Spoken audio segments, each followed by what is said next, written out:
অন্তর্বর্তীকালীন সরকারের মেয়াদ প্রায় 1 বছর কিন্তু হতে চলেছে। 11 মাস তো হয়েই গেল।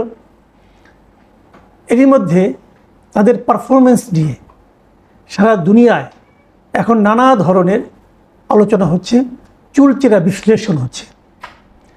কেমন করছে ডক্টর ইউনূসের নেতৃত্বাধীন এই সরকার?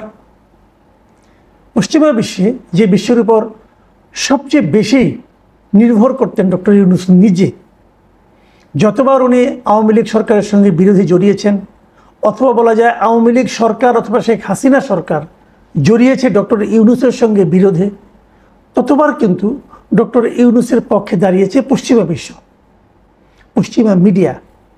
সেই পশ্চিমা বিশ্ব এবং পশ্চিমা মিডিয়া তাদের কথাবার্তা শুনে এখন যেন মনে হচ্ছে তারা ডক্টর ইউনূসের বিপক্ষে কথা বলছে।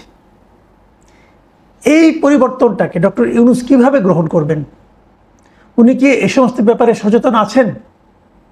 কিছুদিন আগে উনি লন্ডন সফরে গিয়েছিলেন, অনেকের সঙ্গে দেখা করেছেন, অনেকের সঙ্গে দেখা করতে চেয়েছেন কিন্তু পারেননি। কোথাও সম্মানিত হয়েছেন, কোথাও কিঞ্চিত অপমানিত হয়েছেন। ইন্টারভিউ করেছেন একাধিক, নানা জনের নানা কথা। এই সময় উনি ইকোনমিস্টকেও একটা ইন্টারভিউ দিয়েছিলেন। সেই দ্য ইকোনমিস্টে 2 দিন আগে তারা এই বাংলাদেশের প্রসঙ্গ নিয়ে তাদের একটা রিপোর্ট প্রকাশ করেছে। এই রিপোর্টের শিরোনাম তাদের অনলাইন সেকশনে একভাবে আছে এবং প্রিন্ট সংস্করণে আরেকভাবে আছে। প্রিন্ট সংস্করণে লিডার্স শাখায় এটার শিরোনাম হয়েছে আনব্যান দ্য আওয়ামী লীগ, মানে আওয়ামী লীগকে ব্যান না করা, এই ছিল শিরোনাম। আর এটাই যখন অনলাইনে প্রচারিত হয়েছে সেখানে লেখা হয়েছে banning the opposition is no way to revive Bangladesh democracy, মানে বাংলাদেশের যে গণতন্ত্র সেটাকে ফিরিয়ে আনার ক্ষেত্রে বিরোধী দলকে ব্যান করা কোনো পথ হতে পারে না। বুঝতে পারছেন, ডক্টর ইউনূস এ সময়ে রাজনৈতিক অঙ্গনে সবচেয়ে বড় যে স্টেপটা নিয়েছেন সেটা নিয়েই উনি সবচেয়ে বেশি বেকায়দায় পড়ে গেছেন। উনি আওয়ামী লীগকে ব্যান করে ঠিক করেননি। হয়তো বলবেন আওয়ামী লীগকে তো ব্যান করা হয়নি। হ্যাঁ, ব্যান করা হয়নি, কিন্তু আওয়ামী লীগের কর্মকাণ্ডকে, রাজনৈতিক কর্মকাণ্ডকে নিষিদ্ধ ঘোষণা করা হয়েছে যতদিন পর্যন্ত না বিচার হয়। তো বিচার তো আর কালকে হচ্ছে না। এই বিচার হতে যদি 5 বছর লাগে, তো 5 বছর আওয়ামী লীগ কোনো রাজনৈতিক কর্মকাণ্ড করতে পারবে না। আর আপনি যতই বলেন না কেন, যত যাই বলেন না কেন, আপনি প্রমাণ করতে পারবেন না যে এই সিদ্ধান্তটা, এই যে আওয়ামী লীগকে রাজনীতি করতে না দেওয়ার সিদ্ধান্তটা, এটাকে খুবই গণতান্ত্রিক সিদ্ধান্ত বলা যাবে, এটা প্রমাণ করা কঠিন, সম্ভব না, ইম্পসিবল। এটা জাস্ট গায়ের জোরে আমি বলবো। আপনি হয়তো বলবেন একটা আইনের মাধ্যমে, আইন মানে একটা কালো আইনের মাধ্যমে, একটা নির্বাহী আদেশে একটা কালো আইনের মাধ্যমে এই কাজটা আপনারা করেছেন। এই যে গায়ের জোরে একটা সিদ্ধান্ত নেওয়া, আমি শুরু থেকেই কিন্তু বলে এসেছিলাম যে এই কাজটা এই সরকারের জন্য বুমেরাং হয়ে যাবে। তখন বিএনপি একটা খুব অদ্ভুত ভূমিকা পালন করেছে। বিএনপি মুখে মুখে বলেছে তারা কোনো দলের নিষিদ্ধ চায় না। যখন এই ঘটনাটা ঘটেছে, যখন সরকার এরকম একটা সিদ্ধান্ত নিয়েছে, তখন তারা কিন্তু কোনো প্রতিবাদও করেনি। সরকার ভেবেছে কেউ তো প্রতিবাদ করছে না, এটা বিরাট কাজ আমি করে ফেললাম, হাসনাত আবদুল্লাহর হুমকিতে টলমলো হয়ে এই সিদ্ধান্ত নিয়ে নিলাম। ঈদের আনন্দ সবাই অনুভব করলেন। নেট রেজাল্ট কি?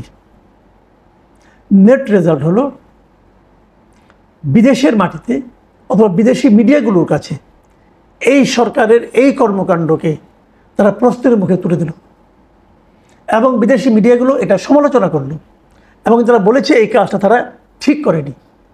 যে রাজনৈতিক ঐকমত্য গঠন করার কথা ছিল, শেখ হাসিনা সরকারের পতনের পর দেশটাকে সামনের দিকে অগ্রসর করে নেওয়ার জন্য যে পদক্ষেপগুলো নেওয়া উচিত ছিল, সেই সব পদক্ষেপ নেওয়ার ক্ষেত্রে সবচেয়ে বড় বাধার যে কাজটা, সে কাজটা হলো এই একটা রাজনৈতিক দলকে, তার রাজনৈতিক কর্মকাণ্ডকে নিষিদ্ধ ঘোষণা করা। এবং এটাকে তারা মোটেই পছন্দ করেনি। ইকোনমিস্টের লেখায় কি লেখা হয়েছে আমি একটু আপনাদের পড়ে শোনাই।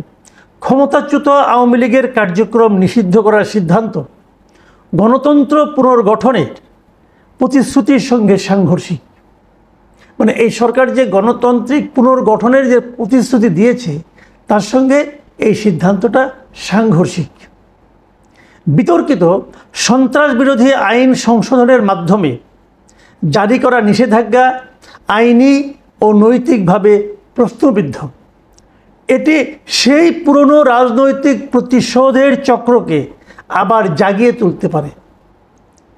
আগের যে প্রতিশোধের যে একটা মানে আপনার প্রতিপক্ষকে হেনস্থা করার নিশ্চিহ্ন করার যে একটা ছিল, মানে আপনার পদ্ধতি ছিল, সেই পদ্ধতিটাকে আবার এটা জাগিয়ে তুলতে পারে।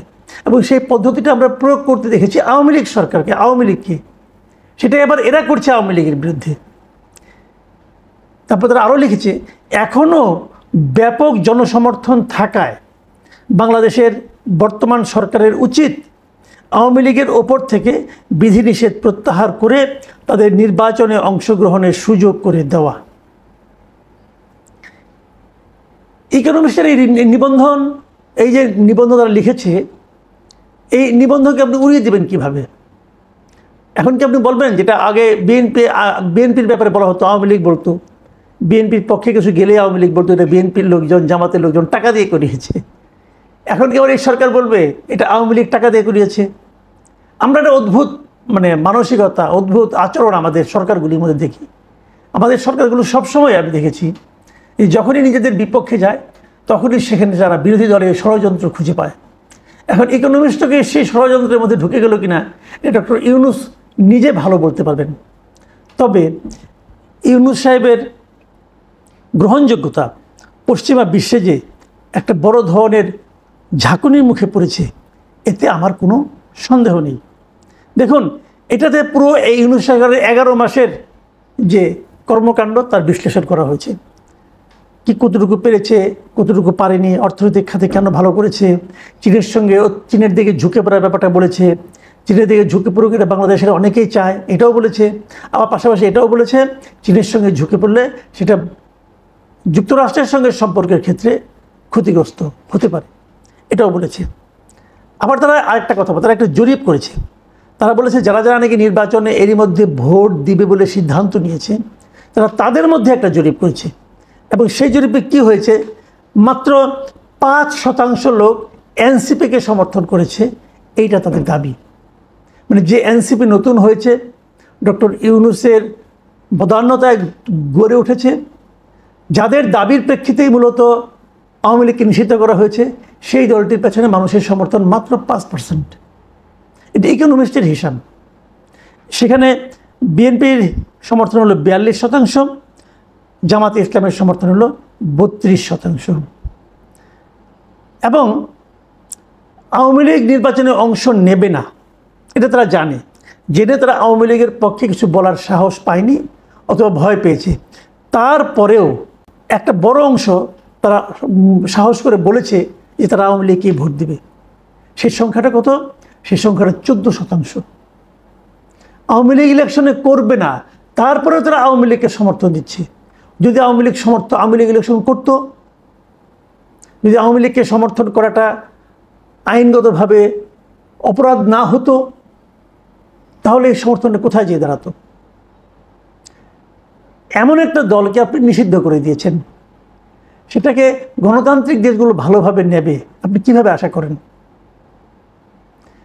ইকোনমিস্টের মতো পত্রিকা যখন সরকারের এভাবে সমালোচনা করে, ইকোনমিস্টের মতো পত্রিকা যখন বলে যে কোনো দলকে নিষিদ্ধ করা গণতন্ত্রের দিকে যাওয়ার পথে কোনো ভালো কাজ নয়, তখন বুঝতে হবে ডক্টর ইউনূসের গ্রহণযোগ্যতা সারা দুনিয়াতেই কমে যাচ্ছে। তখন বুঝতে হবে যে প্রতিশ্রুতি, গণতন্ত্রের যে প্রতিশ্রুতি দিয়ে ডক্টর ইউনূস দায়িত্ব নিয়েছেন, তিনি সেই প্রতিশ্রুতি পালনে মর্মান্তিকভাবে ব্যর্থ হতে যাচ্ছেন। প্রিয় দর্শক, এখনও যারা আপনারা ডক্টর ইউনূসের উপরে আশায় বুক বেঁধে আছেন তাদেরকে আমি বলবো ইকোনমিস্টের এই প্রতিবেদনগুলো এবং ওয়েস্টার্ন ওয়ার্ল্ডের যে মিডিয়া আছে তাদের প্রতিবেদনগুলো পড়ে দেখেন। প্রিয় দর্শক, এখন এই পর্যন্তই। আল্লাহ হাফেজ।